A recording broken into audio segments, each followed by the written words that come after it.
Now, when we think about refugee camp, what do we think? We think about tents. We think about, accommodation which is barely livable. We think about people escaping natural disasters, war, conflict. The Jenin refugee camp, as it's called, has been in operation since 1953. This is more like a city than what we would term a refugee camp.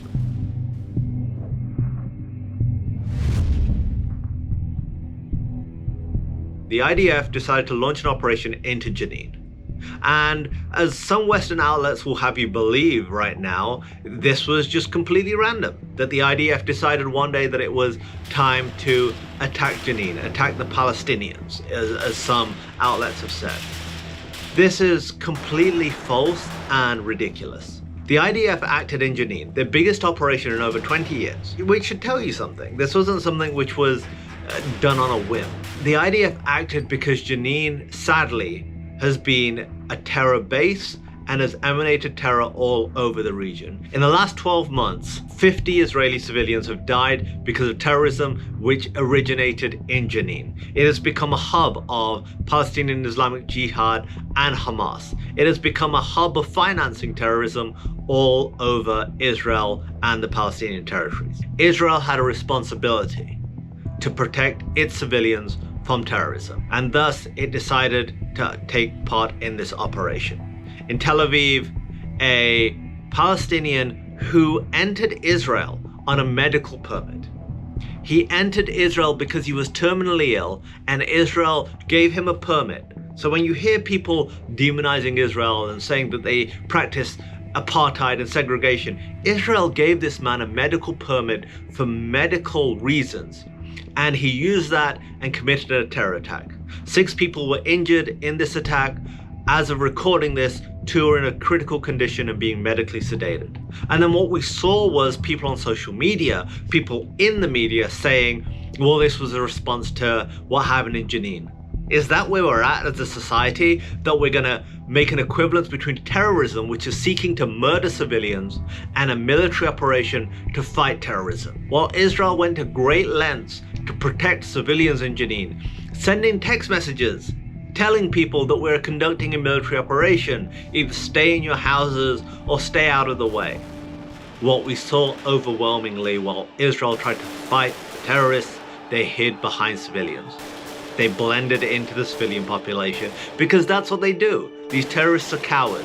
They hide behind women and children. But what I want you to take away, what is a really important takeaway in this whole video, is this didn't happen in isolation. The IDF didn't just act at the spur of the moment. This is from sustained terrorism. This is from sustained planning and execution of terrorism coming from that area. And there are so many images, videos of terrorists fighting the IDF in the streets with automatic weapons. There are so many videos and pictures of the bomb-making facilities that the IDF uncovered.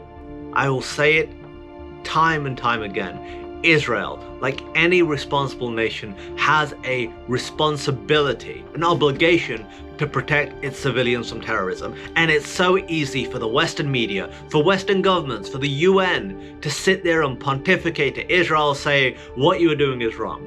You shouldn't be doing this. This is disproportional. But when Israelis are being killed, when Israelis are being murdered, when Israeli children are having to run to bomb shelters, you're all safe in your own homes.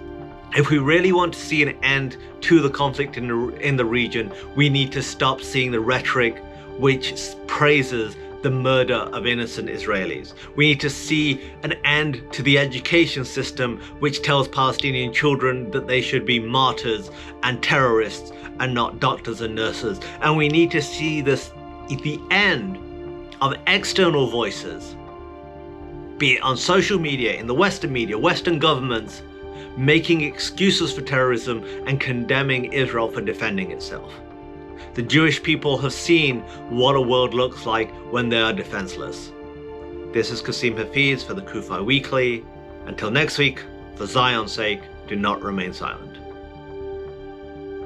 Thanks for checking out this episode. Be sure to like and subscribe so you get a notification every time a new episode hits. And if you want to check out some of our previous episodes, and we've got some really good ones, click on one of the thumbnails and that will take you right there. And finally, If you want to know more about CUFI and the work we do, go to cufi.org to check out all the resources we have available free to you.